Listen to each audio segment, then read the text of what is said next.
Terima kasih Anda masih bersama kami. Bagi Anda yang baru saja bergabung, kami hadirkan kembali 3 berita utama hari ini. Sedang olahraga pagi, seorang pria di Kabupaten Sumedang tiba-tiba tertabrak truk tronton hingga tewas.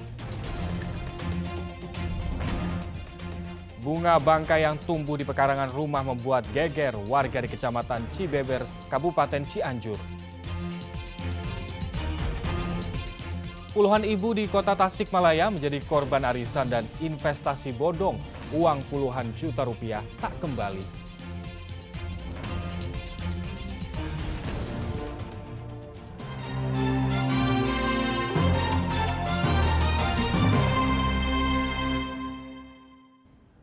Warga menyambut gembira rencana pembangunan jembatan penghubung 2 kecamatan di Kabupaten Sukabumi. Sebelumnya warga bertaruh nyawa menyeberangi derasnya air sungai dengan rakit bambu untuk aktivitas sehari-hari.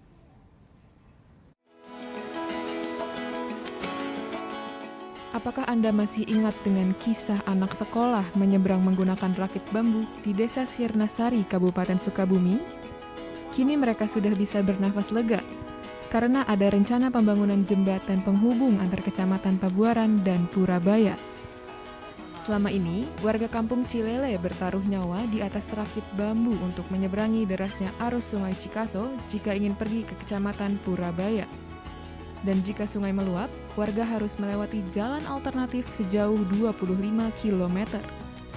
Meski baru dalam tahap peninjauan, warga mengaku senang dengan adanya rencana pembangunan jembatan penyeberangan. Yang merasa senang, terus enak ya Pak, kan bisa gampang gitu, nggak ngelewatin sungai gitu. Penting, sangat penting banget. Jadi gampang kalau kita mau main ke daerah sana seberang, jadi nggak usah naik rakit. Kan soalnya kalau saya naik rakit lagi cuacanya lagi musim hujan, jadi airnya gede kan takut. Jembatan ini akan sangat bermanfaat bagi masyarakat desa untuk menunjang aktivitas ekonomi, pendidikan, dan sosial.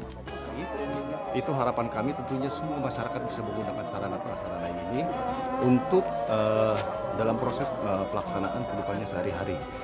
Dan semua elemen masyarakat bisa menggunakan, tidak hanya beberapa yang terjawabnya, sehingga masyarakat tentunya di antara kedua wilayah dalam rangka kita untuk pertumbuhan ekonomi masyarakat itu dapat dilakukan sebagaimana mestinya, yang menjadi harapan dari seluruh masyarakat.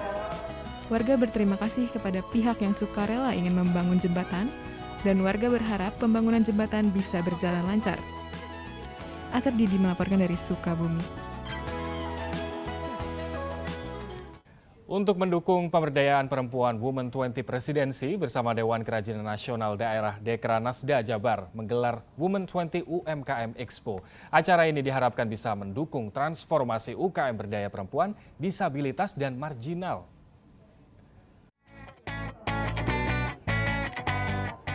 Minggu pagi, halaman Gedung Sate Kota Bandung dipenuhi berbagai stan mulai makanan olahan hingga kerajinan tangan.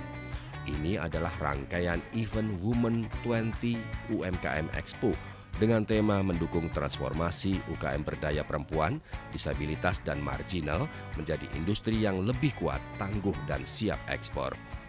Ketua Women 20 Presidensi Indonesia dan Ketua Dekranasda Jawa Barat meyakini keterlibatan perempuan dalam ekonomi skala usaha mikro, kecil, dan menengah dapat mempercepat pemulihan ekonomi. Kita dari W20 itu punya 5 isu prioritas. Ya, yang pertama adalah diskriminasi, yang kedua inklusif ekonomi, yang ketiga adalah perempuan pedesaan dan disabilitas, yang keempat adalah mengenai kesehatan. Jadi 4. Jadi yang 2 itu perempuan pedesaan dan disabilitas sudah masuk sekalian. Dan itu sudah dalam summit W20 kemarin itu sudah disetujui dan diakui. Dan yang pertama kali kita bangga itu adalah perempuan pedesaan dan disabilitas itu adalah legasinya Indonesia yang dipunyai Indonesia. Dan dalam inklusif ekonomi itu masuk di dalamnya adalah baik sebagai berdiri sendiri, itu adalah UMKM, maupun dalam perempuan pedesaan. Jadi ini adalah UMKM ini merupakan bagian tombak penting. Perempuan itu ternyata luar biasa dalam pembangunan bangsa ini. Tidak saja terkait dengan bagaimana mereka mengambil peran dalam kehidupan dari sisi misalkan sekarang termasuk ke dalam dunia politik ya, tapi juga kaitannya dengan perekonomian. W20 kaitannya dengan UMKM di Jawa Barat yang didorong digerakkan oleh perempuan, ini menjadi sebuah fokus utama kami saat ini begitu. Itulah kenapa program-program kami di Jawa Barat juga menyasar terkait dengan bagaimana perempuan mampu berdaya dan berketahanan termasuk mandiri. Jadi mandiri itu termasuk di dalamnya mandiri secara ekonomi. Jadi kita berikan berbagai pelatihan, tidak saja bagaimana mereka diberikan wawasan agar mereka tahu bahwa di luaran sana itu ternyata banyak sekali hal-hal yang bisa dilakukan mereka meskipun mereka adalah seorang berumah tangga saja misalkan seperti itu. Nah setelah mereka diberikan pengetahuan maka mereka diberikan pelatihan. Nah pelatihan ini yang kita luaskan begitu, termasuk juga melalui kerjasama dengan sekolah-sekolah. Nah alhamdulillah gerakan ini sudah muncul secara nyata bahwa sekarang terlihat begitu ya ketika kita melaksanakan kegiatan terkait dengan pameran dan sebagainya itu membludak sekali permintaan. Dengan digelarnya Women 20 ini diharapkan perempuan memainkan peran penting dalam menciptakan generasi bangsa yang berkualitas. Muhammad Rizal melaporkan dari Kota Bandung. Bunga bangkai yang tumbuh di pekarangan rumah membuat geger warga di Kecamatan Cibeber, Kabupaten Cianjur. Bunga yang dikenal dengan nama bunga Rafflesia arnoldi ini mekar sempurna dan menjadi tontonan warga. Matahari. Kerumunan warga terlihat di sebuah rumah di Desa Sukamanah, Kecamatan Cibeber, Kabupaten Cianjur. Warga berkerumun ingin melihat dari dekat bunga Rafflesia arnoldi atau yang dikenal dengan bunga bangkai yang mekar dengan sempurna. Bagi warga, bunga yang tumbuh di pekarangan rumah ini baru pertama kali dilihatnya. Biasanya warga melihat bunga bangkai di kebun raya Cibodas. Karena penasaran aja gitu lihatnya, karena ya kan belum ada sebelumnya kayak gini, jadi penasaran, jadi kesini pengen lihat aja gitu. Oh, karena langka juga mungkin ya, Bu ya? gitu, karena langka, karena belum ada kan di sini. Dulu kan pernah lihatnya di Cibodas dulu. Oh, jadi karena langka. Ya, kan. Banyak nggak Bu dari warga lain yang lihat juga? Banyak. Kemarin juga banyak kesini. Terus sekarang juga banyak. Udah 2 hari. Udah 2 hari kemarin banyak yang nonton kesini.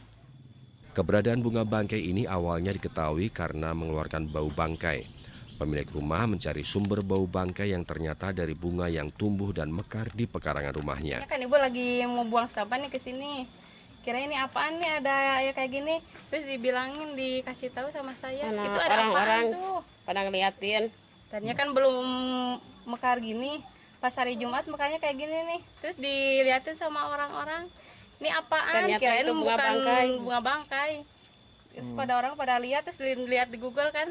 Ini kan bunga bangkai kayaknya begitu. Terus orang-orang pada kesini. Pas dilihat di Google itu kayak bunga bangkai. Iya, gitu. kok ini bunga bangkai kok tumbuh di sini gitu. Oh. Sebelumnya pernah ada tumbuh juga nggak di kampus Kiri? Nggak pernah. Oh. Untuk baunya sendiri itu Bu? Kalau baunya menyengat pas waktu mau maghrib. Sama mau maghrib? Malam, iya. Kalau misalkan lalat tuh ngerumun gini nih, banyak lalatnya kalau mau maghrib, udah mau bau, keluar bau. Terus lalatnya pada ngumpul di sini. Setiap sore hingga malam bunga ini dikeruputi lalat dan mengeluarkan bau bangkai. Bau yang juga memancing warga untuk berdatangan. Rendra Gozali melaporkan dari Kabupaten Cianjur. Ya, meski tilang manual ditiadakan, Satuan Lalu Lintas Polrestabes Bandung memastikan tetap menyiagakan polisi di jalur-jalur kemacetan menuju objek wisata dan pusat keramaian di Kota Bandung. Kemacetan masih menjadi wajah Kota Bandung, terutama pada akhir pekan dan hari libur. Untuk itu, keberadaan polisi lalu lintas sangat diperlukan untuk mengurai kemacetan tersebut. Kebijakan baru Kapolri yang tidak memberlakukan tilang manual diharapkan tidak membuat keberadaan polisi di jalan raya menjadi berkurang. Harapan ini dijawab oleh Kasat Lantas Polrestabes Bandung yang memastikan anggotanya tetap disiagakan di sejumlah titik rawan kemacetan dan kecelakaan. Tindakan persuasif kini lebih dikedepankan. Kegiatan rutin kita, terutama di long weekend.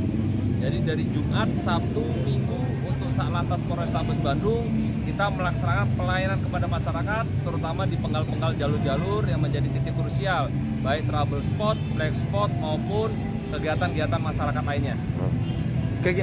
Untuk pelayanan ini sampai pukul berapa dan Satlantas berada di lapangan? Kalau saat lantas di penggal-penggal kita ada piket sudah kita atur. Jadi yang jelas kita sampai kegiatan masyarakat selesai. Jadi jam berapapun sampai malam hari pun kita masih sedia. Sampai besok pagi akan dihapus lagi dengan petugas yang baru. Meski tak ada tilang manual, polisi mengimbau pengguna jalan untuk tetap mematuhi peraturan lalu lintas untuk keselamatan bersama. Kita semua dalam pelaksanaan Muhammad Rizal melaporkan dari Kota Bandung. baik dan presisi.